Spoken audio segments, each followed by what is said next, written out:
एक परम भक्त हुए भगवान के, उनका नाम था कुआ जी। क्या नाम था? कुआ जी। उनका नाम कुआ इसलिए पड़ा, उसके पीछे भी एक कथा है। तो कुआ जी जो थे, ये एक मट्टी के बर्तन बनाने वाले व्यक्ति थे। क्या बोलते हैं उन्हें? कुम्हार। कुम्हार थे कुआ जी। पर इनका नियम इतना था, ऐसा था कि ये उतने ही बर्तन बनाते थे जिनसे इनकी पत्नी का पेट भर जाए, और अगर दो चार महात्मा कभी इनके गांव में आ जाएं तो उनको ये प्रसाद पवा सकें। बस इतने ही बर्तन बेचते थे। मतलब आज की व्यवस्था इनकी इनकी पत्नी की, और अगर संत महात्मा कोई आ जाए तो उनको पवाने की। बस कल की व्यवस्था के अनुरूप आज धन संचन नहीं करते थे। भगवान के मन में आया कि कुआ जी इतने बड़े भक्त हैं, इनका यश मुझे ही करना होगा संसार में। सोच लो, ठाकुर जी के चिंतन में आ गए। ठाकुर जी ने मन बना लिया कि कुआ जी का यश मुझे करवाना है। और भगवान ने एक दिन ऐसी लीला की कि कुआ जी महाराज सुबह सुबह उठ करके बर्तन बेच करके आए मिट्टी के, और उससे जो धन प्राप्त हुआ अपने लिए, अपनी पत्नी के लिए प्रसाद सिद्ध कर लिया, दो चार महात्माओं के लिए प्रसाद सिद्ध कर लिया। लेकिन आज इनके द्वार पर 200 महात्मा आ गए। ठाकुर जी ऐसी परीक्षा लेते हैं। जब ठाकुर जी को ठोक बजा करके किसी को भक्त का अनुभव करना होता है कि ये उचित है कि नहीं, उसकी ऐसी परिस्थिति प्रकट कर देते हैं कि उस परिस्थिति से वो घबरा जाए। और जैसे ही व्यक्ति घबराता है, ठाकुर जी समझ जाते हैं कि भाई कच्चा है, पक्का नहीं है, घबरा गया। परीक्षा से घबराए ना, परिस्थिति से घबराए ना। 200 वैष्णवों को जैसे अपने द्वार पर देखा, कुआ जी घबराए नहीं। अपनी पत्नी से कहने लगे, देवी आज कितनी बड़ी कृपा, आज तक इतने वर्षों में 2 महात्मा, 4 महात्मा, 5 महात्मा से ज्यादा प्रत्येक दिन हमारे द्वार पर नहीं आए, लेकिन आज कितनी बड़ी पूंजी हमारी, इतने बड़े गांव में हमारे द्वार पर 200 महात्मा आए। पत्नी ने कहा, आ तो गए, पर इनको पवाएंगे कैसे? बोले कि वो सब व्यवस्था ठाकुर जी देखेंगे, आप तो बस इनको बैठाओ। बैठा दिया। बोले महाराज आप लोग आए हैं, अब आप भी जानते हैं कि एक परिवार में 200 लोगों को पवाने की व्यवस्था तो नहीं होती, तो इसलिए थोड़ी प्रतीक्षा करनी पड़ेगी। मैं जाऊं बाजार से कुछ ले आऊं सामग्री, तब तक आप स्नान ध्यान संध्या वंदन करो, और पत्नी बढ़िया प्रसादी बनाएगी, फिर आप लोग पाइएगा। कुआ जी महाराज तुरंत घर से निकल करके गए, जो नगर सेठ थे उनके पास गए, और नगर सेठ जी से जाकर के कहा कि आप मुझे कुछ धन राशि दे दीजिए। नगर सेठ जी बोले, भाई पिछली धनराशि तो अभी तक चुका नहीं पाए तुम, और कितनी धनराशि चाहिए तुमको? बोले 200 लोगों को प्रसाद पवाना है, उतनी धनराशि चाहिए। और कुआ जी ने हाथ जोड़ करके क्या कहा कि महात्मा 2 बातें सुन लीजिए हमारी। नगर सेठ जी से कहा, पहली बात, मेरे पास धन है नहीं तो मैं चुका नहीं पाऊंगा, ये मैं पहले ही बता रहा हूं। दूसरी बात, मेरे द्वार पर जो 200 महात्मा आए हैं, अगर उन्होंने प्रसाद नहीं पाया तो मैं प्राण त्याग दूंगा। सेठ जी बोले, तुम धमकी दे रहे हो हमको? एक तो हमसे पैसा मांग रहे हो, ऊपर से कह रहे हो मैं लौटा नहीं पाऊंगा, ऊपर से कहते हो कि नहीं दिया तो मैं प्राण त्याग दूंगा। तो कुआ जी कहते हैं कि धन चुकाने का एक और तरीका है। बोले क्या? आप मुझसे अपने घर में कोई काम करवा लीजिए, मुझसे परिश्रम करवा लीजिए, और उस परिश्रम के बदले मुझे 200 महात्माओं को प्रसाद पवाने के लिए धन दे दीजिए। परिश्रम कर दूंगा मैं आपके यहां, पर धन नहीं लौटा पाऊंगा। तो सेठ जी मान गए। सेठ जी ने कहा, तो फिर ठीक है, एक काम करो। बोले क्या? हमारे घर में जल की व्यवस्था नहीं है, हमको जल लेने के लिए पोखर तालाब में जाना पड़ता है हमारी घर की बहू बेटियों को। पीछे कुछ जमीन हमारी बची है, तुम वहां पर कुआं खोदोगे अकेला, अकेले, और कुआं खोद करके उसमें जल का स्रोत जब तक नहीं निकल आए तब तक खोदते रहोगे। कुआं में पानी ऐसी थोड़ी आ जाता है कि 2, 4, 10 फीट में आ जाए। शर्त है तुम और तुम्हारी पत्नी, तुम ही दोनों कुआं बनाओगे। कुआं जी बोले मुझे स्वीकार है, पर अभी मुझे धन दे दीजिए, मुझे संतों की सेवा करनी। सेठ जी ने धन दिया, नाचते गाते हुए गए, सब सामग्री लेकर के घर पहुंचे, झरा भंडारा किया, 200 महात्माओं को बढ़िया मालपुआ, खीर और सब्जी पूड़ी आदि सब प्रेम से पवाई। पत्नी बोली आप इतना सामान कहां से लेके आए, कैसे लेके आए? बोले देवी कोई टेंशन की बात नहीं है, इसका मैं परिश्रम करूंगा ना। बोले कैसे परिश्रम करोगे? बोले सेठ जी ने कहा है कुआं खोद देना, तो उनके यहां कुआं खोदेंगे। महात्मा तो प्रसाद पाकर के चले गए। यहां पर अगले दिन ही कुआं जी पहुंच गए और पहुंच करके अपनी पत्नी के साथ में अब कुआं जी खोदते हैं और जितना मिट्टी होती है परात में भरते हैं, पत्नी को देते हैं, दूर फेंक करके पत्नी आती है। अब कमाई नहीं हो रही है इनकी, दोनों पति पत्नी भूखे रहते हैं। क्यों? ये तो परिश्रम दे रहे हैं और कमाई होती है मिट्टी के बर्तन बना के बेचने से। वो कैसे करें? घर में कोई और सदस्य है नहीं, 3-3 दिन 4-4 दिन तक कुछ भोजन को नहीं मिलता। लेकिन प्रसन्न मुद्रा में हरि स्मरण करते हैं, हरि का भजन करते हैं, ठाकुर जी का नाम लेते हैं और प्रेम से कुआं खोद रहे हैं। 4-5 दिन बाद कोई कुछ दे देता है तो दोनों आधा आधा खा लेते। हम आपको बता रहे हैं कि ठाकुर जी कैसों का स्मरण करते हैं। एक बात निश्चित है, आपको माननी पड़ेगी, अगर जीवन में कठिन परीक्षा आई है तो इसका मतलब ये समझ लीजिए ठाकुर जी मिस कॉल मार रहे हैं आपको, ठाकुर जी याद कर रहे हैं।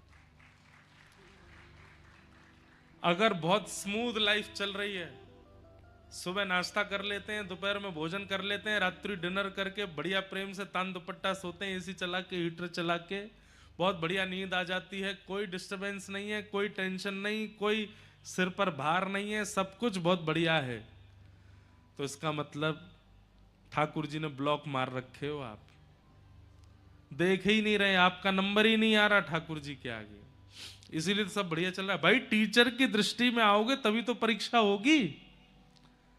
अब आप क्लास में ही छुप करके पीछे बैठे हो तो टीचर आपको उठाएगा ही नहीं, कुछ पूछेगा ही नहीं आपसे।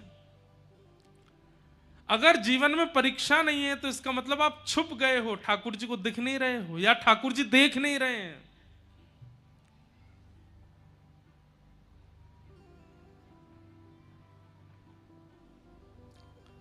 तो कुआं जी की ऐसी परीक्षा, लेकिन प्रसन्न मुद्रा में भगवान का स्मरण करते हुए कुआं खोद रहे हैं। खोदते खोदते खोदते खोदते जल का स्रोत आ गया, कुछ फीट भीतर चले गए। पत्नी को बार बार मिट्टी ऊपर देते थे। पत्नी से कहा देवी देखो जल का स्रोत आ गया, अब कुछ दिन और, फिर उसके बाद ये कुआं निर्माण हो जाएगा। पत्नी भी बड़ी प्रसन्न हो गई, इतने दिन हो गए, घर में व्यापार भी नहीं हुआ, कुछ काम धंधा भी नहीं हुआ, भोजन पानी भी नहीं चल रहा है, अब बढ़िया कुआं बन जाएगा तो हम फिर से बर्तन बेचेंगे, धन कमाएंगे। मिट्टी फेंकने के लिए जैसे ही पत्नी गई तो जल इतना ज्यादा आ चुका था कि उस जल के आगमन से आसपास जो मिट्टी थी वो गीली होकर के धंस गई और फिटों नीचे कुआं जी धंस गए, दब गए और उसी के नीचे ही रह गए। जैसे ही जाकर के देखा सारी मिट्टी नीचे गिर गई है और कुआं जी उसके नीचे दब गए हैं। अब अकेली कितना उसमें से निकाली मिट्टी, खूब पहले तो फावड़े से खुद ही खोदने लगी, लेकिन वो तो पूरा ही भर चुका था। दौड़ी दौड़ी सेठ जी के पास गई, बोले सेठ जी मेरे पति को निकाल दीजिए, देखिए ना वो धंस गए भीतर। पूरा गांव इकट्ठा हो गया, सब लोग योजना बना रहे हैं, यहां से खोदो, यहां से खोदो, यहां से करो, ऐसे करो।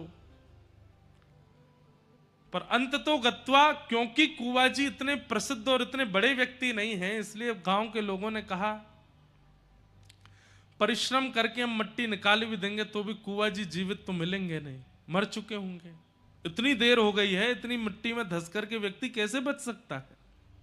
अब देखिए वहां कुआं जी, वो भी तो एक मानव है, मिट्टी के ढेर के नीचे फंस गए हैं, लेकिन गांव के लोग क्या कह रहे हैं, पत्नी को सांत्वना देते हुए कह रहे हैं अब हम निकाल भी देंगे तो क्या फायदा, वो जीवित तो बचेंगे नहीं।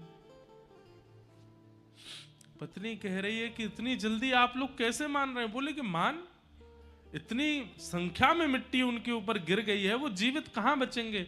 उनको निकाल भी देंगे तो तुम अभी शोक में हो, उनका शव देख करके और शोक में आ जाओगी। अब उनको नीचे ही गड़े रहने दो। और सेठ ने कुछ धन आदि देकर के पत्नी से कहा अब तुम ज्यादा शोक मत करो। अब अकेली पत्नी, परिवार तो है नहीं, किससे जाकर के कहे कि मेरे पति को निकालो। सामान्य व्यक्ति जो जीवन जीते हैं बहुत कठिनाई सहते हैं बंधुओं कभी कभी, क्योंकि उनके पास में पावर नहीं है, उनके पास में लोग नहीं है, उनकी पहुंच नहीं है। पर जिनकी संसार में किसी से पहुंच नहीं होती ना, उनकी रक्षा पर ठाकुर जी करते हैं। और ठाकुर जी तक पहुंच जिसकी होती है, पर संसार की पहुंच धरे रहे अपने पास। कुआ जी की पत्नी रोज ठाकुर जी से प्रार्थना करती, बोले नाथ मेरे पतिदेव आपका भजन करते थे और आपके जन, आपके संत, आपके भक्तों के लिए कर्जा लेकर के भोजन कराते थे कि संत भूखे ना चले जाए। और अंत तो गत्वा क्या दिया, मेरे पति का ऐसे इस प्रकार निर्मम तरीके से उनकी हत्या हो गई। और यहां तक कि आज मेरा कहने को कोई नहीं संसार में जो उनके शव को निकाल सके मिट्टी के भीतर से। पति कहते थे कि आप हमारे हो, आप हमारे हो, आप भी हमारे नहीं हो। आज आप भी नहीं आए हो मेरे इस शोक की घड़ी में मेरे पास। रोज पत्नी रोती, महीनों निकल गए बंधुओं, महीनों। पत्नी रोज जाती और उस टीले पर जो धस चुका था वहां जाकर के प्रणाम करती, वहीं बैठी बैठी रोती रहती। एक बार कुछ संतों की जमात आई और वो संतों की जमात उसी टीले के बगल से निकल रही थी जहां कुआ जी धस गए थे।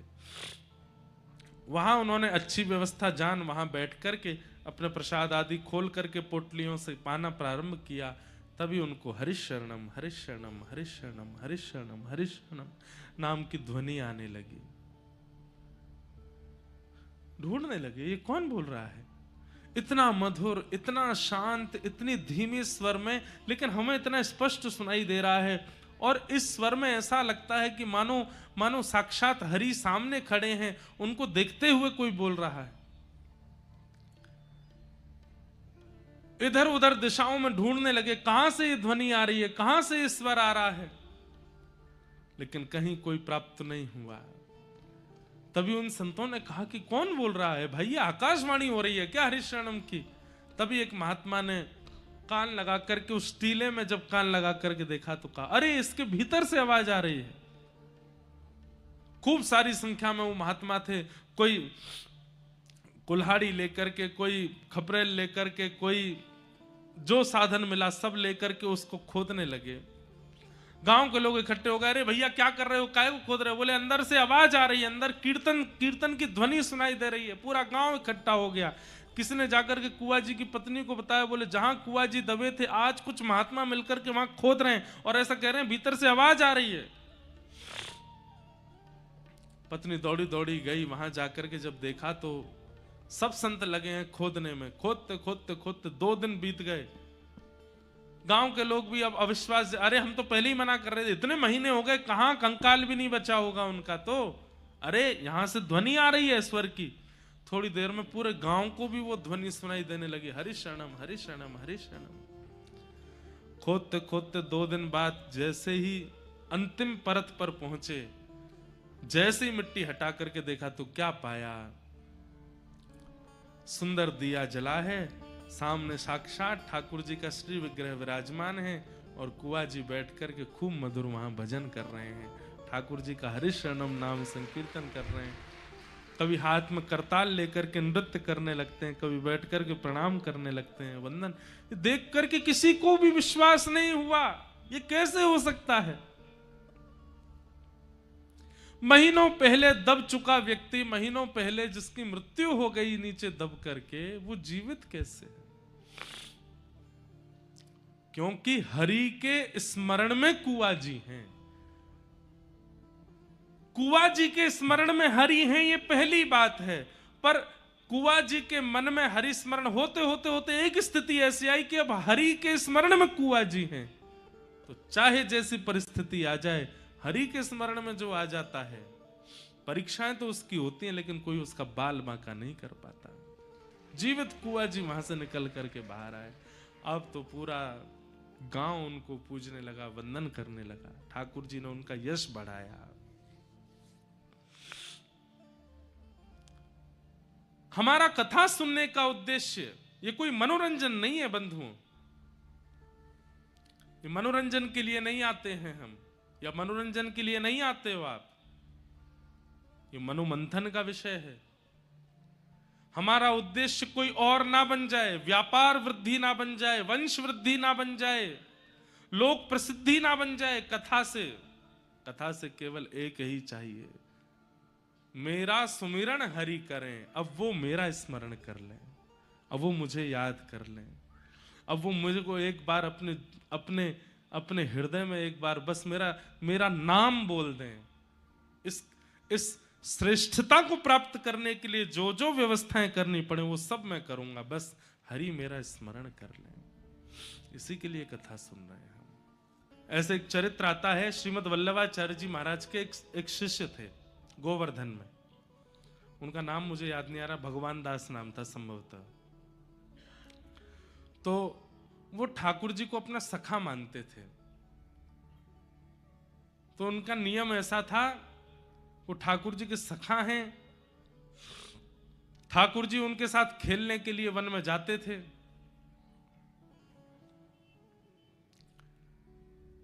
तो जब ठाकुर जी के लिए रसोई घर से थाल जाता था प्रसाद का, तो वो रसोइयाओं से बोले पहले हमको पवाओ, बाद में ठाकुर जी को पवाना। बोले क्यों?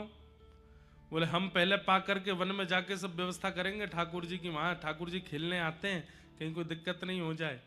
तो रसोइया ने कहा अच्छा, भगवान का प्रसाद नहीं लगा, तुमको पहले पवा दें? ऐसा बिल्कुल नहीं होगा। तो जब उनको नहीं पवाया, ठाकुर जी के सामने धर दिया, तो महाप्रभु वल्लभाचार्य जी के चित्त में भी ठाकुर जी आकर के आज्ञा किया, आज हम भी नहीं पाएंगे। क्यों? वाने ना पाया तो हम भी नहीं पाएंगे। अब वाने ना पायो, वो दुखी है क्यों, वो खेलवे के काजे ना गए, अब मैं उन्हें पाऊंगा, इसलिए नियम बना दो, वो पहले पाएगा, हम बाद में पाएंगे। तब से महाप्रभु जी ने नियम बना दिया, बोले पहले इसको पवाओ, उसके बाद ठाकुर जी को पवाओ। क्यों?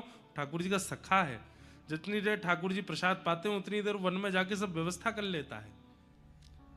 तो कई लोगों के लिए नियम ठाकुर जी ने बनवाए, पर आलसी लोग अपने सुख समृद्धि के लिए कृपया कर इस बात को ना ले लें कि भगवान तो सब जगह हैं, मैं पाऊंगा, उससे ठाकुर जी का भोग लग जाएगा। हो सकता है ठाकुर जी चाहें तो। अब माधव दास जी, उनका चरित्र आता है, जगन्नाथपुरी के माधव दास जी जगन्नाथ भगवान से कहते हैं, हे महाप्रभु जी, अब मैं कुछ दिन व्रज की यात्रा पे जा रहा हूं। तो जगन्नाथ भगवान बोले तुम चले जाओगे तो हमारा मन कैसे लगेगा, हमको भी ले चलो। तो माधव दास जी बोले आप यहीं बैठे रहो। क्यों? 8 बार तो भोजन करते हो आप, सुबह से रात्रि तक 8 बार भोजन करते हैं ठाकुर जी, और मैं वृंदावन यात्रा पर पैदल चल करके जाऊंगा, 8 बार कहां से भोजन दूंगा आपको? इतने भयंकर जंगल, पहाड़, नदियां, सरोवर, तालाब सबको पार करना पड़ेगा, दुर्गम रास्ता है, आप तो भूख के कारण व्याकुल हो जाते हो, आपको लेके कैसे जाऊंगा? जगन्नाथ महाप्रभु बोले तो ठीक है, तुम चले जाओ। अब जगन्नाथ जी संग चले, इसका मतलब ये थोड़ी कि वो मूर्तिमंत होके ही चलेंगे, वो तो हृदय में बैठ के भी जा सकते हैं। ठाकुर जी हृदय में बैठ गए माधव दास जी के। अब माधव दास जी का अभ्यास था कि 4-4 दिन तक भी भूखे रह लेते थे, लेकिन ठाकुर जी चित्त में बैठ करके माधव दास जी के साथ जाने लगे, उनको पता नहीं था। थोड़ी दूरी पहुंचे जगन्नाथपुरी से, इतनी जोर की भूख लगी माधव दास जी को, अब तो ऐसे व्याकुल हुए कि थोड़ी बहुत देर में प्रसाद नहीं मिले तो पेड़ पोड़ खाने शुरू करूं। थोड़ी देर भोजन नहीं मिला तो पत्ते खाने लगे, घास खाने लगे, सामने जो आया उसी को ही खाने लगे, और स्वयं ही आश्चर्यचकित होकर खुद से ही पूछ रहे हैं, हे माधव दास, इतनी उम्र हो गई, आज तक इतनी भूख तो तुझे कभी नहीं लगी, आज ये कैसे भूख लग रही है? क्योंकि माधव दास जी के अंदर ठाकुर जी बैठ के जा रहे हैं, ठाकुर जी को लग रही है भूख। माधव दास जी एक गांव में पहुंचे, और गांव की माता जी एक कुटिया में रहती थी, उनका द्वार खटखटाया, मैया जल्दी खोलो जल्दी खोलो। बंधुओं, ऐसी भूख कभी लगी है कि आप पागल हो गए हो, बस कुछ मिल जाए?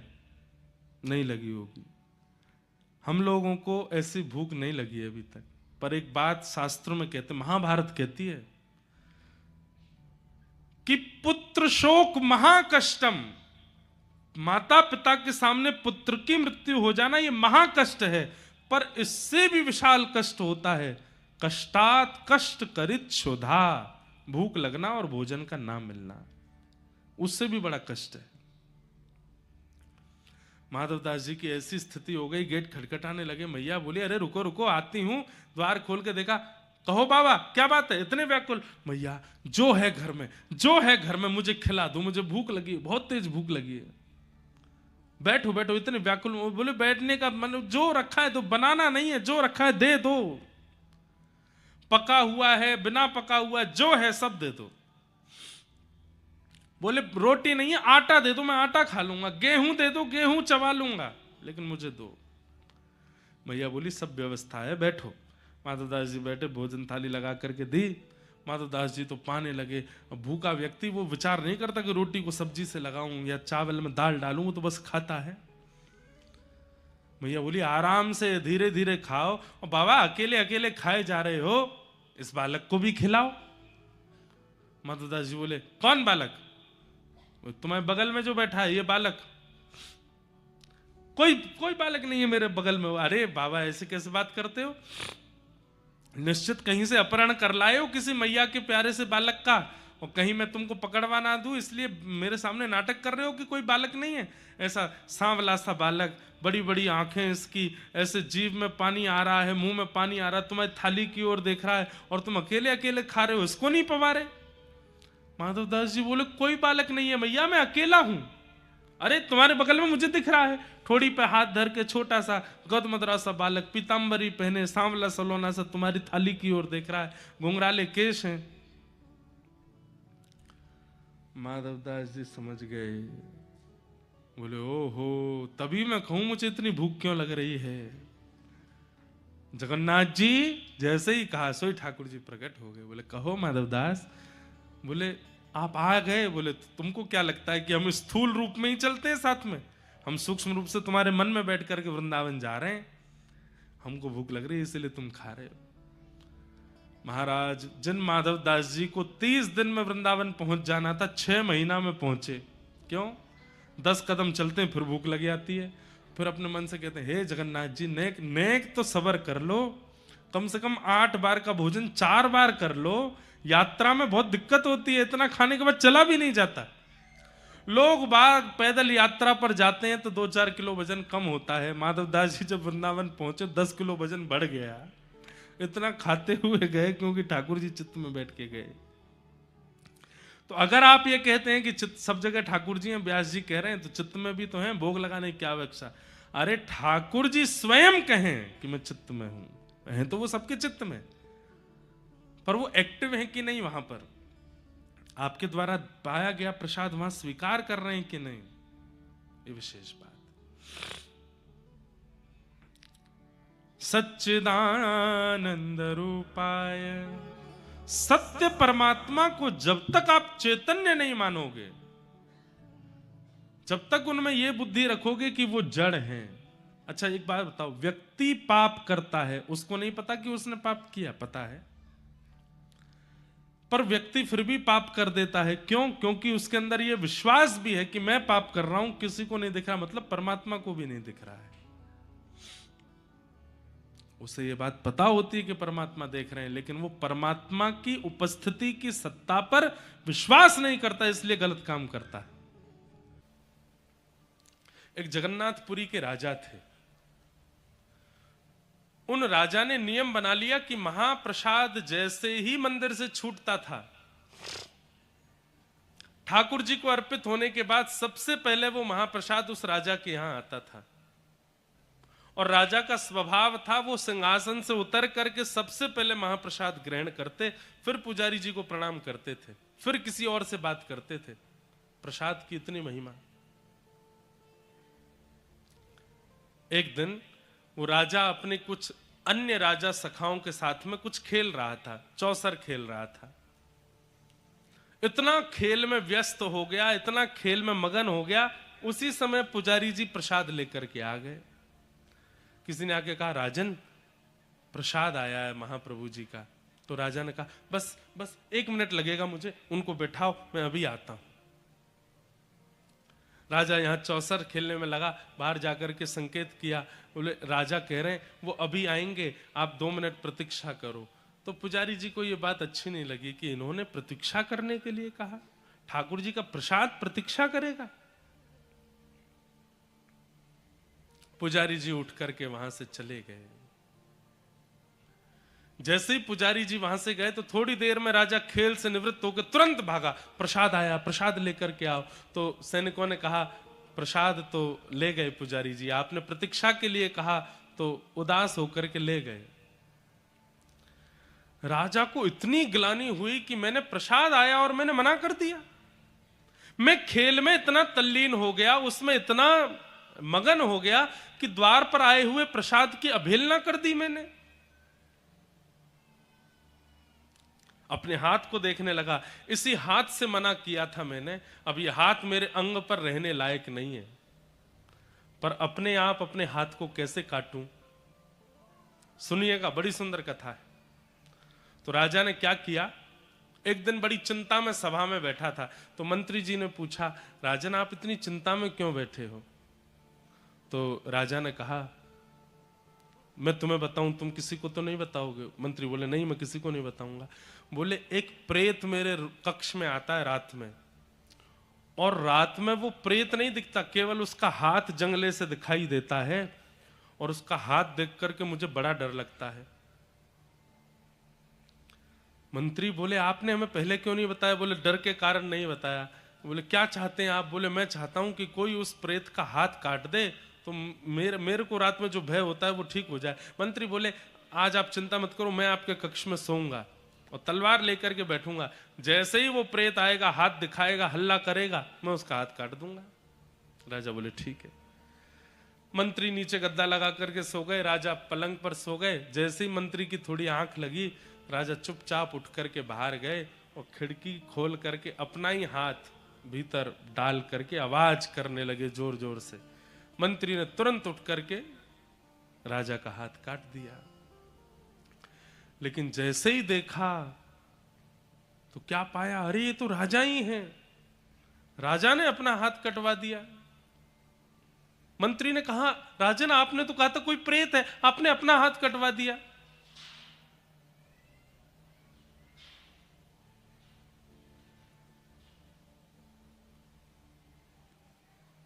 लगी तो नहीं बालक को? हाँ ठीक है। सब लोग इधर देखो, बोलो वृंदावन बिहारी लाल की। इतना वैराग्य भी मत लाओ माताएं, बालकों को अभी से ही छोड़ दो, जा बेटा। कथा सुन के हम में विरक्ति आ रही है। राजा ने अपना हाथ कटा दिया, और जब कटे हुए हाथ से राजा जगन्नाथ महाप्रभु का दर्शन करने के लिए गए और कहा, भगवान यही एक अपराध मुझसे हुआ कि मैंने खेल में तल्लीन होकर के आपके प्रसाद को अस्वीकार किया। जिस हाथ से मैंने मना किया था प्रसाद लेने को, आज उस हाथ को कटवा दिया, अब यह हाथ नहीं रहेगा। महाप्रभु जगन्नाथ जी प्रसन्न हो गए, उसको हृदय से लगा करके उसका हाथ पुनः प्रकट करवा दिया और कहा, राजन तुम्हारी इस भक्ति से मैं बहुत प्रसन्न हूं। रैदास जी की दीक्षा कैसे हुई थी पता है आपको? रैदास जी को बड़ी चिंता थी मन में कि मैं श्री रामानंदाचार्य जी से दीक्षा लेना चाहता हूं, पर मैं कैसे लूं, कैसे जाऊं? क्योंकि रामानंदाचार्य जी तो पहले व्यक्ति को देखते थे, परखते थे, परीक्षा लेते थे, तब वो परीक्षा में पास होता तो दीक्षा देते थे। रैदास जी बोले, मैं तो किसी चीज में निपुण हूं ही नहीं, मुझे तो दीक्षा मिलेगी नहीं, और मुझे दीक्षा इन्हीं से चाहिए, और ये बिना परीक्षा लिए दीक्षा देते नहीं, परीक्षा देने की सामर्थ्य मेरी है नहीं, और बिना दीक्षा लिए मेरे प्राण निकल जाएं तो मेरे जीवन का तो सर्वनाश हो जाएगा, तो क्या करूं? तो किसी ने उनको युक्ति बताई, बोले काम है। बोले क्या? दीक्षा में 2 काम होते हैं। बोले क्या? पहला काम, गुरु के चरण का स्पर्श हमारे श्री अंग से हो जाए, हाथ से हो जाए, सिर से हो जाए, कमर से हो जाए। और दूसरा, गुरु के मुख से निकला हुआ नाम हमारे कान में पड़ जाए, दीक्षा हो जाती है। और तीसरा, गुरु की दृष्टि पड़ जाए। बोले इसके लिए क्या करूं? बोले सुबह सुबह 3:30 बजे श्री रामानंदाचार्य जी गंगा स्नान करने के लिए सिड्डी उतर के जाते हैं। उस समय लाइट तो होती नहीं थी, दिया लेकर के लोग चलते थे। बोले तुम क्या करो? बोले तुम सिड्डी में जाके लेट जाओ। जिस सिड्डी से रामानंदाचार्य जी नीचे उतर करके जाएंगे वहीं जाके लेट जाओ। रैदास जी ने यही किया। जैसे ही लेटे जाकर के, रात्रि का समय, रात भर लेटे रहे। सुबह सुबह 3:30 बजे श्रीमद रामानंदाचार्य जी महाराज जैसे ही नीचे उतर के जाने लगे, तो अब भाई पैर के नीचे कुछ आ जाए तो उछल तो जाएंगे ही हम। तो सिड्डी उतर रहे थे, सिड्डी उतरते उतर जैसे ही पैर धरा, पैर के नीचे अनुभव होते ही वो तो एक सिड्डी नीचे उछले और मुख से शब्द निकला, राम राम राम राम राम राम। चरण स्पर्श होते ही गुरु आश्रित हो गए और राम राम राम मुख से निकलते रैदास जी को नाम मिल गया। बस वहीं प्रणाम करके रैदास जी भागे। बोले हो गई मेरी दीक्षा संपन्न हुई। और केवल इतने मात्र से ही राम नाम जो प्राप्त हुआ, रैदास बन गए वो। केवल एक वाणी, एक वाक्य, एक सामान्य शब्द गुरु का अगर संपूर्ण समर्पण से स्वीकार कर लिया जाए, सारे समाधान उस एक वाक्य से हो जाते हैं। वही रैदास बन गए। हितरवंश महाप्रभु का एक संवाद हुआ है हरिराम व्यास जी से, और उस एक संवाद में अपने जीवन के सारे प्रश्नों का उत्तर मिल गया हरिराम व्यास जी को। और सबसे पहले हरिराम व्यास जी अपनी सारी पोथियों को लेकर के गए यमुना जी में प्रवाहित करने के लिए। 5 बैलगाड़ी भर के पोथियां चलती थी उनके साथ में, और उन 5 बैलगाड़ियों पर विजय पत्र भी लटके रहते थे। दक्षिण में इस विद्वान से जीते, काशी में उस विद्वान से जीते, कश्मीर में उस विद्वान से जीते, उनका विजय पत्र भी रहता था। सबको जमुना जी में प्रवाहित कर दिया।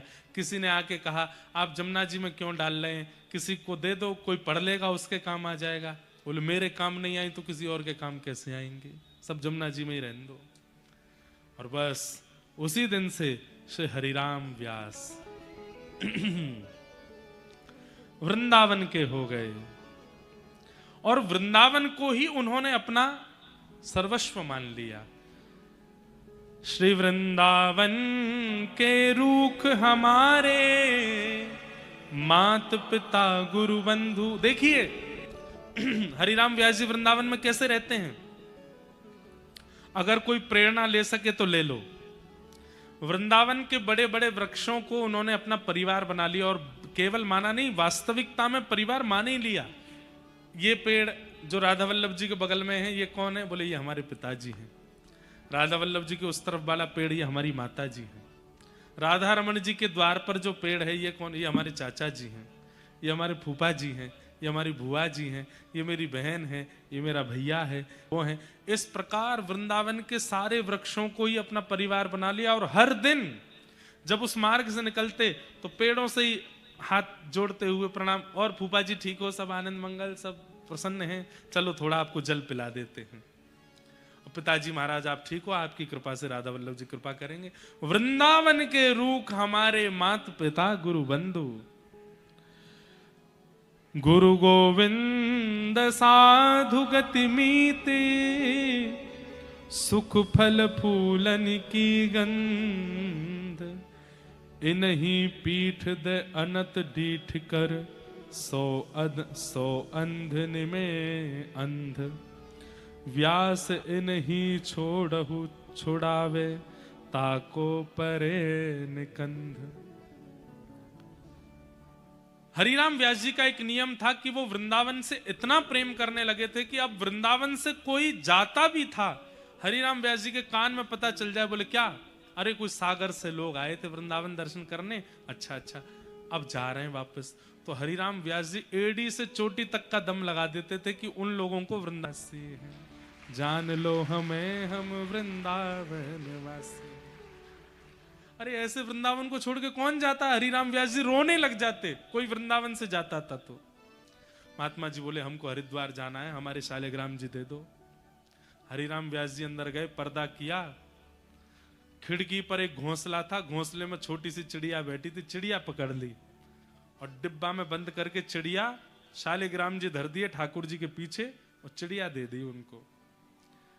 डिब्बा में बंद नहीं जाते तो बोले क्या करें, एक बार जाते जाते जमुना स्नान कर लेना और सुनो ठाकुर जी खोल के इनको भी स्नान कराना। अच्छा ठीक है, इतना तो मानेंगे हम। जमुना जी गए, स्वयं स्नान किया, जैसे डिब्बा खोला सोई चिड़िया उड़ गई उसमें से। दौड़े दौड़े आए हरिराम व्यास जी के पास, बोले क्या हुआ? बोले मेरे ठाकुर जी उड़ गए। बोले उड़ के कहां गए? बोले देखो हम तुमसे मना कर रहे थे वृंदावन छोड़ के मत जाओ, तुम जबरदस्ती जा रहे हो, ठाकुर जी उड़ के वृंदावन में ही रह गए। बोले अब मेरे ठाकुर जी कहां? मेरे ठाकुर जी मिल गए, अगर वृंदावन में ही मिल। हरिराम व्यास जी गए, बोले देखो हम बताएं ठाकुर जी कहां है? ठाकुर जी के पीछे शालिग्राम जी धरे थे, देखो ये यहां छुप करके बैठे हैं चरणों के पीछे। उड़ के आए, यहां आके बैठ गए। महात्मा बोले सही बात कही, वृंदावन में ही प्राण त्यागेंगे, यहां से कहीं नहीं जाएंगे। हरिराम व्यास जी हृदय से लगाते, वाह तुमसे प्यारा कौन, तुम सबसे प्रिय हो। जो वृंदावन को स्वीकार कर लेता है हरिराम व्यास जी उसको हृदय से लगाते हैं। ऐसे श्री हरिराम व्यास। हरिराम व्यास जी बहुत बड़ा चरित्र है हरिराम व्यास जी का। पर एक बार हरिराम व्यास जी का विनोदी स्वभाव था, तो श्री गोपाल भट्ट गोस्वामी जी के शालिग्राम भगवान का हिंडोला उत्सव हो रहा था, झूला झूल रहे थे। झूला झूलते झूलते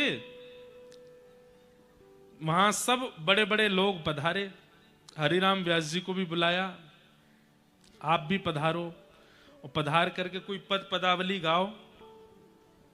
तो हरिराम व्यास जी ने पद गाया, झूले रे झूले मेरे गंड की न झूले मेरे गंड की, मानहु भट्टा कढ़ी में बोरे, मानहु भट्टा कढ़ी में बोरे, अंग लगायो चंदन चंदन, अंग लगायो। क्या गा रहे हैं? मजाक उड़ा रहे हैं, हंसी कर रहे हैं। बोले ओहो आज देखो कौन झूल रहे हैं? बोले कौन? बोले गंडकी नंदन, मतलब गंडकी से प्रकट होने वाले शालिग्राम जी। शालिग्राम जी झूल रहे हैं, गंडकी नंदन। किसी ने कहा, बोले सबके रूप लावण्य का वर्णन करते हो, इनका रूप भी तो बताओ कैसा है। अब शालिग्राम जी की आंख नाक तो होती नहीं है, केवल पीला पीला चंदन लगा रखा था शालिग्राम जी को। तो हरिराम व्यास जी बोले ऐसा लग रहा है मानो भट्टा कढ़ी में बोरे। बोले जैसे बैगन को कढ़ी में बोर दो तो उसके ऊपर पीली पीली कढ़ी लग जाती है, अंग लगाए चंदन मानो भट्टा कढ़ी में बोरे। आहा, हाथ न पाए नैन नहीं नासा, हाथ न पाए नैन नहीं नासा, ध्यान करत कछु होत आनंदन, ध्यान करत कछु होत आनंदन, झूले रे झूले मेरे गंडकी नंदन, झूले रे झूले मेरे गंडकी। जालंधर और वृंदावल्लभ, जालंधर और गावो व्यास कहाँ कही छंदन, गावो व्यास कहाँ कही, झूले रे झूले मेरे गंडकी नंदन, झूले रे झूले मेरे गंड। इतना उपहास करके गाया कि गोपाल भट्ट गोस्वामी जी के हृदय को वेदना हो गई। हरिराम व्यास जी बोले मैंने तो सोचा आंख नाक हाथ पैर वाले ठाकुर जी होंगे, पर ये तो शालिग्राम जी है, इनके लिए क्या गाऊं। पद तो उनके लिए गवते हैं जिनके नेत्र हों, जिनकी नासिका हो, जिनके होठ हों, जिनके हाथ हों, जिनके पैर हों। अब शालिग्राम जी तो गोल गोल गोल हैं, इनके लिए क्या गाऊं। प्रणाम करके हरिराम व्यास जी तो चले गए, लेकिन वेदना दे गए गोपाल भट्ट जी को। और इतनी वेदना हुई, अपने शालिग्राम जी के सामने बैठ करके गोपाल भट्ट जी कहने लगे,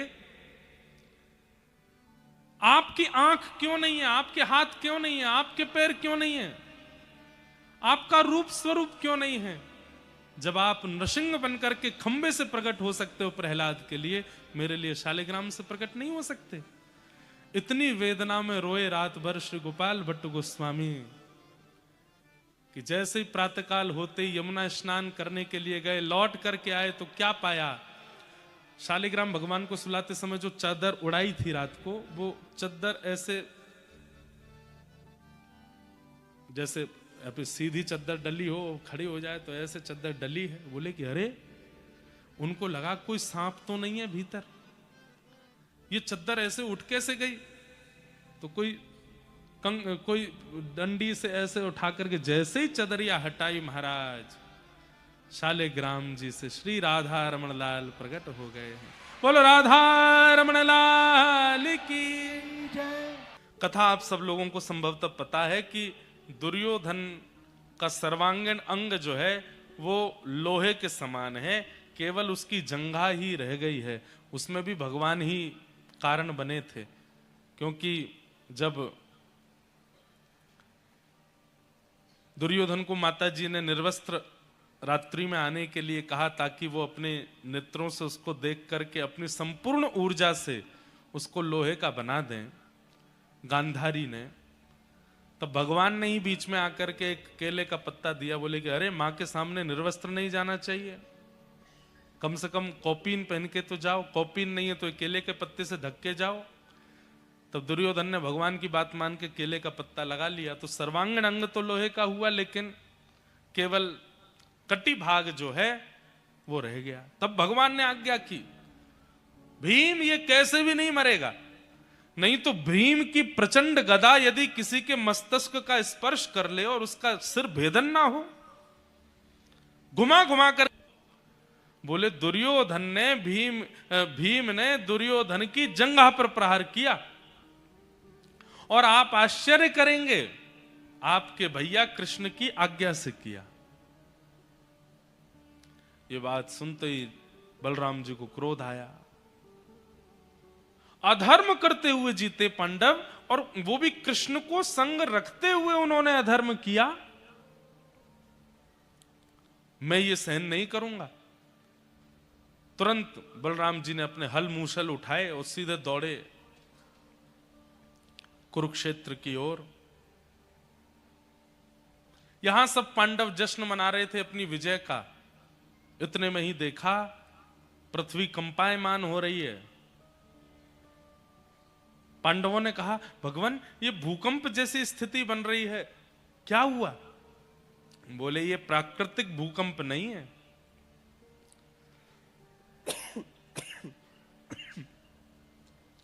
ऐसा भूकंप दो ही स्थिति में आता है, या तो मैं नाराज हो जाऊं या फिर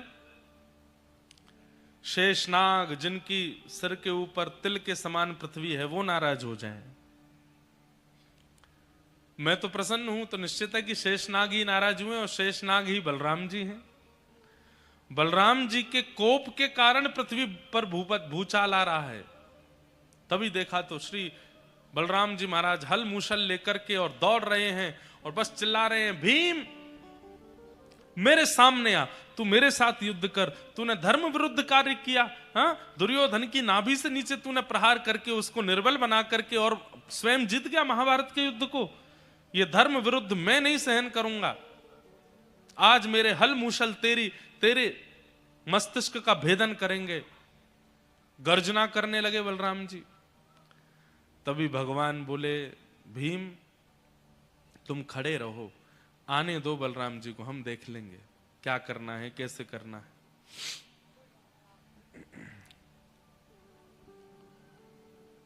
बलराम जी महाराज दौड़े,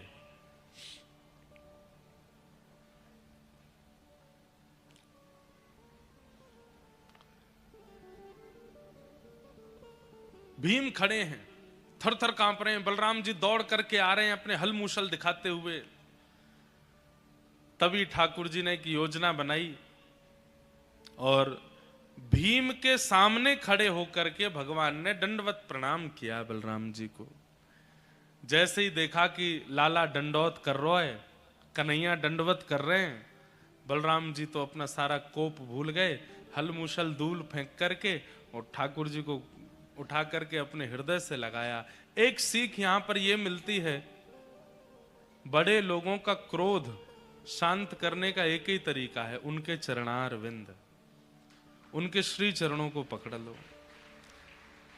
हम आपसे निवेदन करते हुए कहते हैं, कितने भी क्रोध में क्यों ना हूं, यदि आप उनके चरण स्पर्श कर लेंगे, चरणों का आलिंगन कर लेंगे, चरणों में लेट जाएंगे, अगर उनका स्वाभाविक क्रोध होगा तो वो शांत हो जाएंगे। और कहीं ईर्ष्या में भर करके, मद में भर करके कोई व्यक्ति क्रोध कर रहा हो और आप उसके चरण पकड़ रहे हैं, फिर भी वो अपना क्रोध शांत ना करे, तो समझ जाना कि इस व्यक्ति का क्रोध इसका नाश करेगा। नहीं तो अमूमन 90 बड़े बुजुर्गों को आप चरण पकड़ लो, तुरंत शांत हो जाएंगे।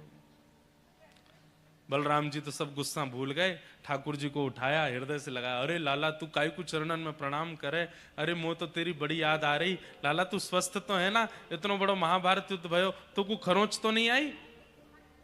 ठाकुर जी बोले, नहीं भैया मैं ठीक हूं।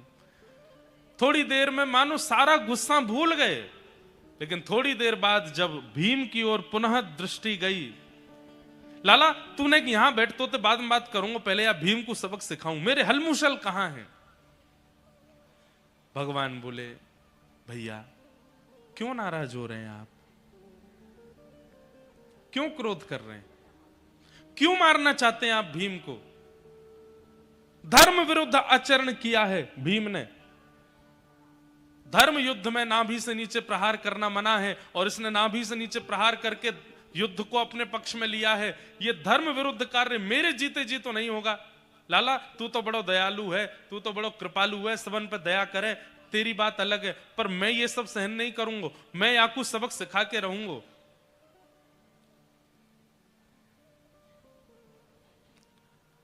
ठाकुर जी बोले, नाभि से नीचे प्रहार करना अधर्म है, हाँ, और इसीलिए आप आए हो यहां पर। बोले जी।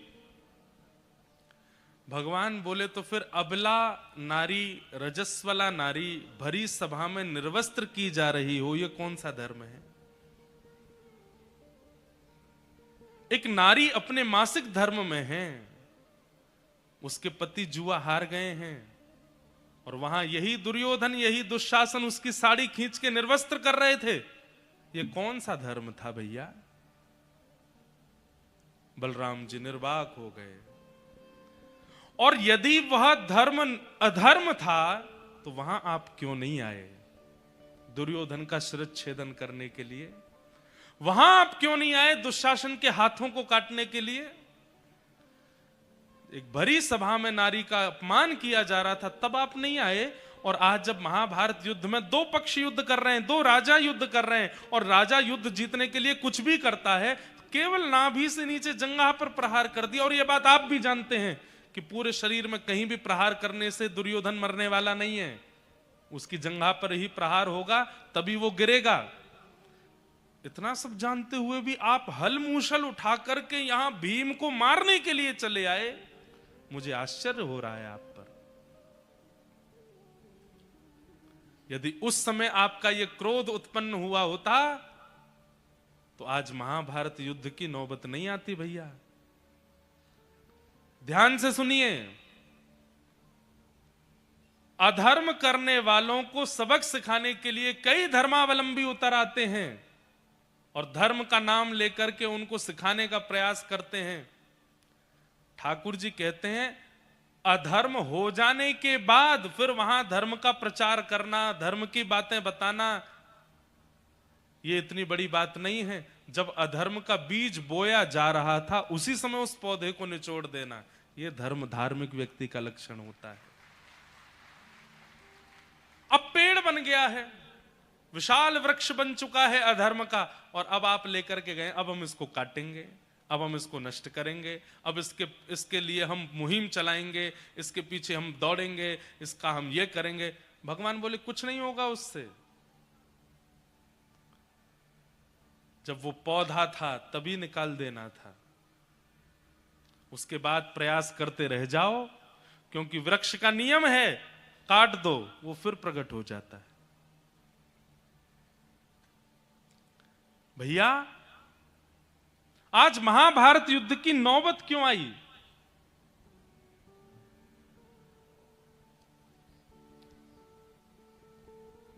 क्योंकि उस समय दुर्योधन दुशासन बच गए, जिस समय इन लोगों ने अधर्म किया।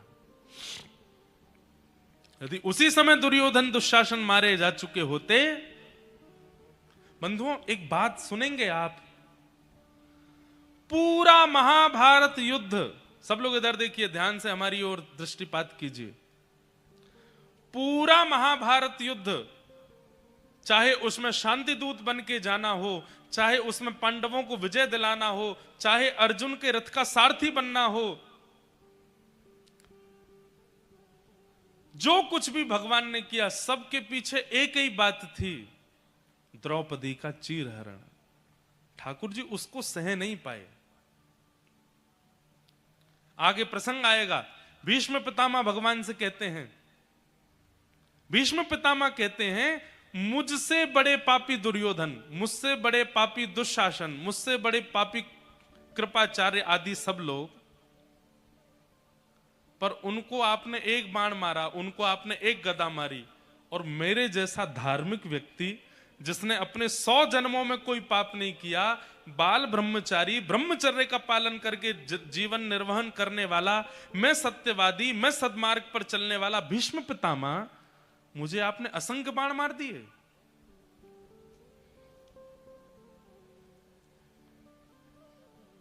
मैं इतना जानता हूं, मैंने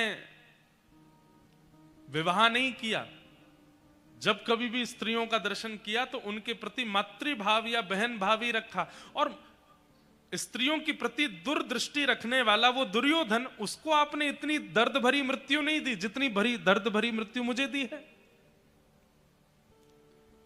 कारण क्या है नाथ? 100 जन्मों में मैंने पाप नहीं किया, फिर भी इतना कष्टदायी मृत्यु मुझे क्यों हो रही है? भगवान उत्तर देते हुए कहते हैं,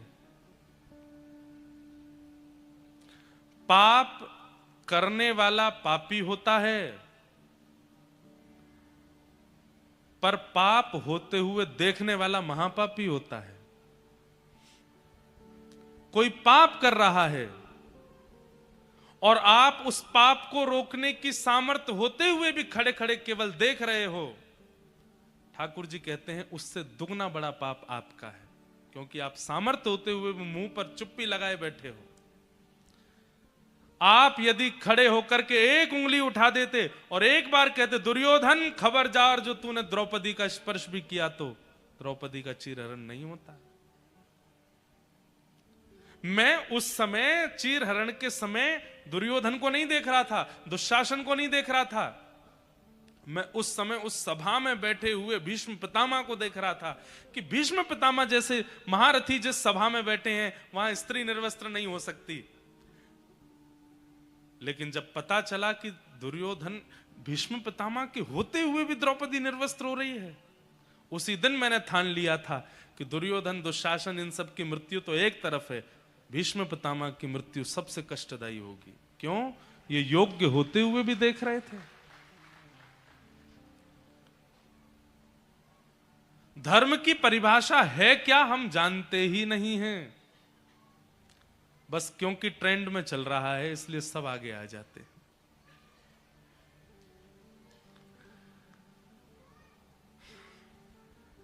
हम बहुत सीधे साधे कथावाचक हैं, हम ज्यादा विवादित बोलते नहीं कभी भी, और हम बोलना भी नहीं है, बस संकेत में आपको समझा रहे हैं। धार्मिक बन जाना बहुत बड़ी बात नहीं होती, धर्म के लिए कदम उठाना भी बहुत बड़ी बात नहीं होती, अंदरूनी रूप से अधर्म को जन्म ही ना लेने देना यह बड़ी बात होती है, अधर्म को होने ही ना देना।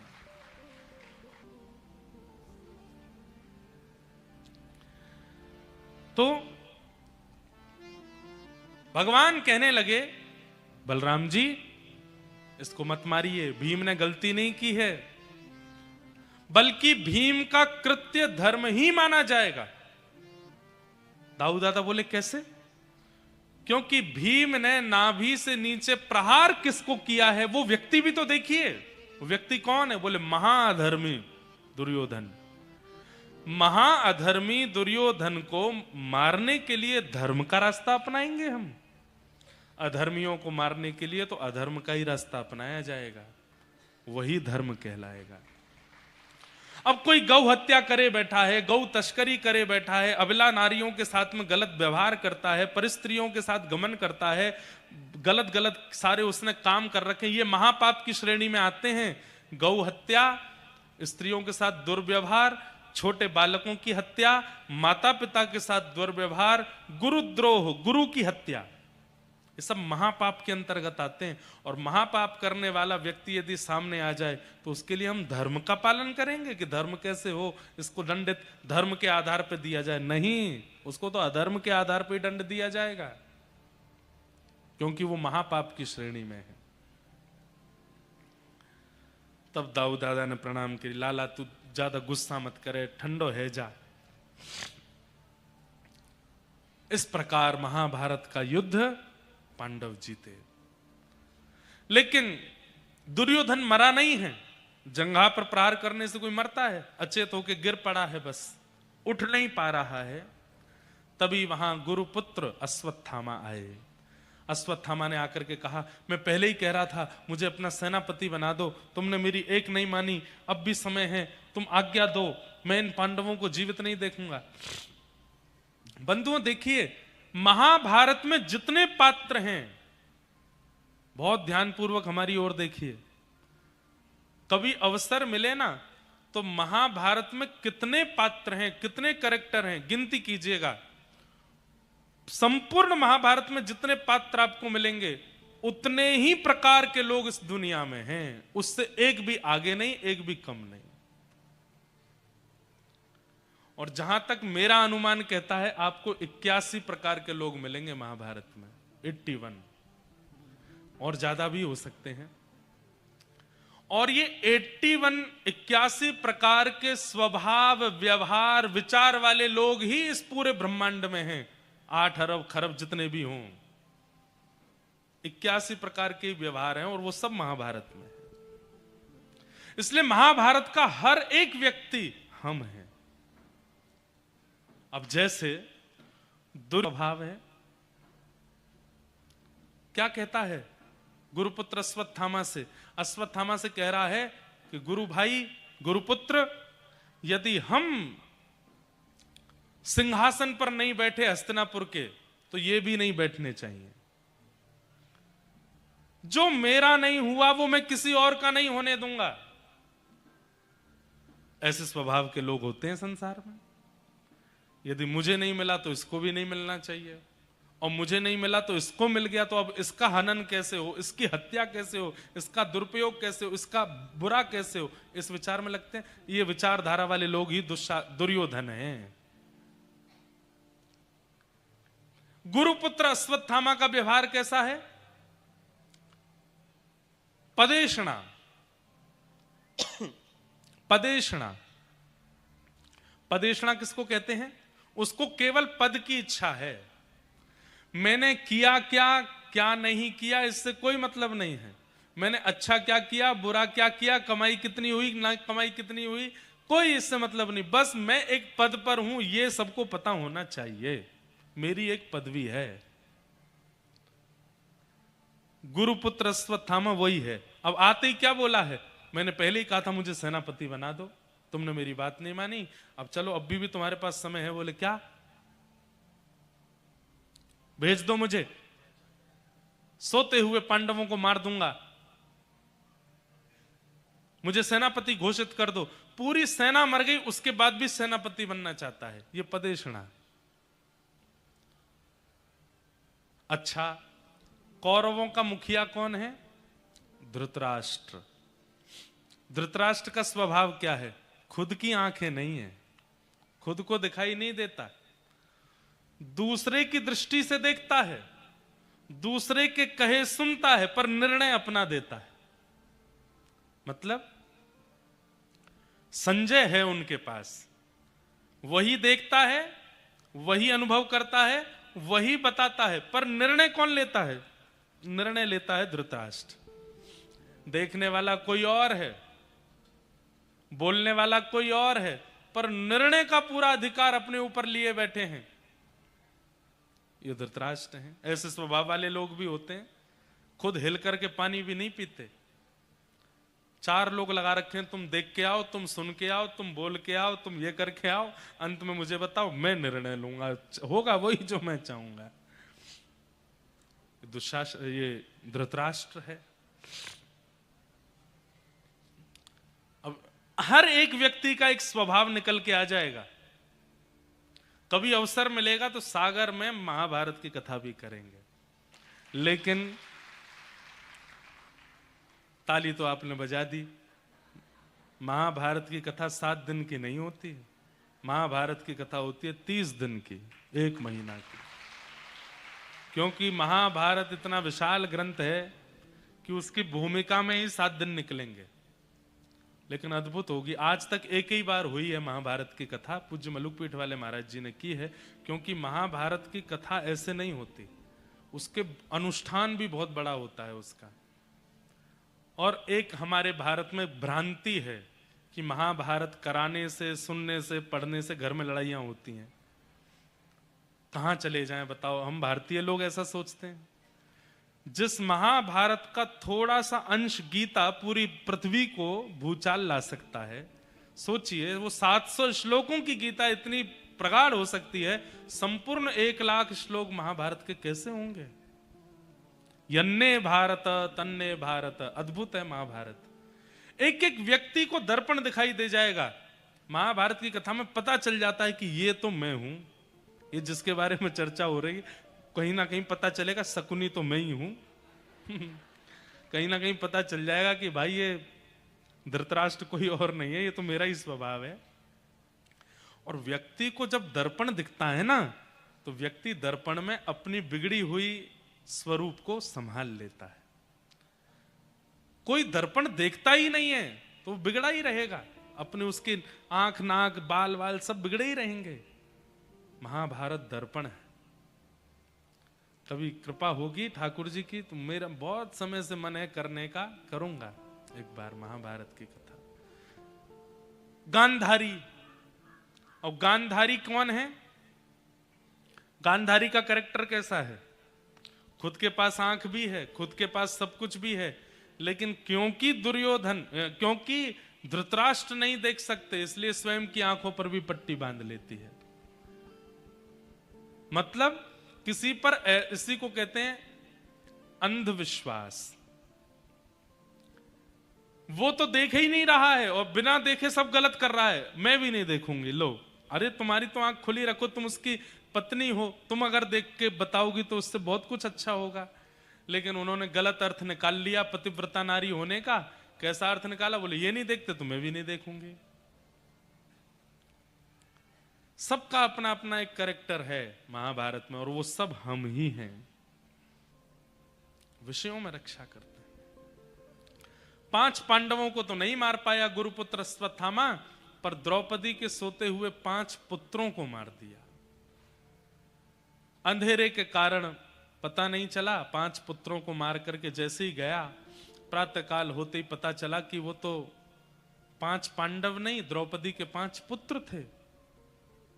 अर्जुन ने प्रतिज्ञा ले ली, जिसने भी द्रौपदी के 5 पुत्रों को मारा उसको जीवित नहीं छोड़ूंगा। भगवान ने बार बार कहा क्रोध में निर्णय मत लो अर्जुन, चाहे परिस्थिति कितनी भी खतरनाक क्यों ना हो जाए, पहले क्रोध को शांत करो। क्रोध में बंधुओं एक नियम बना लीजिए, क्रोध आपको बहुत आता, आने दो। बस क्रोध में एक काम कर लीजिए, बोलिए मत, मौन हो जाओ। ये आपको करना पड़ेगा। आप जिस दिन क्रोध में मौन होना प्रारंभ हो जाएंगे, आप अपने आप अनुभव करेंगे कि अब आपसे कोई गलती नहीं होगी, अब आपसे कोई अपराध नहीं होगा। क्रोध में व्यक्ति गलती सबसे बड़ी कर बैठता है जब वो बोलने लगता है, क्योंकि क्रोध में वाणी से सरस्वती उठ जाती हैं और व्यक्ति फिर कुछ भी बोलता है, निर्णय भी गलत ले लेता है। बस क्रोध में बोलिए मत। अर्जुन कहने लगा मैं जीवित नहीं छोड़ूंगा, जिसने 5 बालकों को मारा वो बचेगा नहीं मुझसे। भगवान हाथ पकड़ने लगे, अर्जुन क्रोध में निर्णय नहीं लेते। जैसे ही पकड़ने के लिए गए तो पता चला गुरुपुत्र अश्वत्थामा पकड़ करके बंदी बना करके लेकर के आए। द्रौपदी के सामने जैसे ही प्रस्तुत किया, तथा हतम पशुवत पाशबद्ध मवांग मुखम कर्म जुगुप्सितेन निरीक्ष्य कृष्णापकृतं गुरो सुतं वाम स्वभाव कृपया नाम च। हाथों को पैरों को जब बंधे हुए देखा और बंधी बने हुए जब व्यक्ति को देखा, द्रौपदी ने जैसे ही देखा ये तो हमारे गुरु का पुत्र अश्वत्थामा है।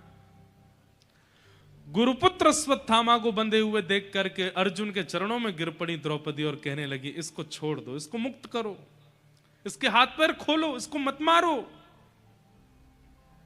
अरे द्रौपदी, तेरे बालकों का हत्यारा है ये, मेरे बालकों का हत्यारा बाद में है, गुरुपुत्र पहले है, ब्राह्मण पहले है, हमारा पूजनीय पहले है, पहले इसके हाथ पैर खोलो, इसको मत मारो। अर्जुन बोले क्यों ना मारूं इसके, मुझे अगर तुम प्रमाण दोगी तो ही मैं इसको छोड़ूंगा। भगवान खड़े खड़े बोले अर्जुन सबसे पहला प्रमाण तो यही है कि जिसके बालक मारे गए वो माता इतनी दया में आ गई जिसको देख करके, उसको तुम कैसे मार सकते हो। मां को अपने सबसे ज्यादा प्रिय बालक होते हैं, वो बालकों के हत्यारे को जीवित नहीं देखना चाहती, पर द्रौपदी के चित्त में उसके प्रति दया आ रही है, तुमको यहीं रुक जाना चाहिए। दूसरी बात, द्रौपदी कहती है इसको मारने से मेरे बालक जीवित हो जाएं तो मारो, नहीं होंगे जीवित तो फिर क्यों मारो। दूसरी बात, इनकी मां वो विधवा पहले ही हो चुकी हैं, एक पुत्र को है उसको भी मार दोगे तो वो किसके सहारे जिएंगी। मेरे बालक मर गए पर मेरे पति अब भी जीवित हैं, बालकों के बिना मैं रह लूंगी लेकिन पति तो है ना, इनके सहारे रह लूंगी, ये कहां जाएंगी, इनको मत मारो। सीधी बात, द्रौपदी ने अपने वक्तव्य में 5 बातों को विशेष रूप से कहा। जो भी व्यक्ति निर्णय लेते समय इन 5 बातों का ध्यान रखता है, ठाकुर जी कहते हैं मैं उससे प्रसन्न रहता हूं। और वो 5 बातें कौन कौन सी? सबसे पहला, धर्म, आपके निर्णय में धर्म होना चाहिए। दूसरा, न्याय, न्याय होना चाहिए, कोई एक पक्ष की तरफ पड़ना ज्यादा भारी नहीं होना चाहिए, न्याय के साथ आपका निर्णय होना चाहिए। तीसरा, करुणा, आपके निर्णय में करुणा होनी चाहिए। पता चली ऐसा निर्णय ले लिया निर्दयी होकर के, नहीं, उसमें करुणा का भी अंश होना चाहिए। 5वां, निष्कपटता, कपट नहीं होना चाहिए आपके निर्णय में। और अंतिम, समता, महत्व, समत्व होना चाहिए। इन 5 बातों का ध्यान रख के जो व्यक्ति निर्णय लेता है उसका निर्णय कभी विफल नहीं होता।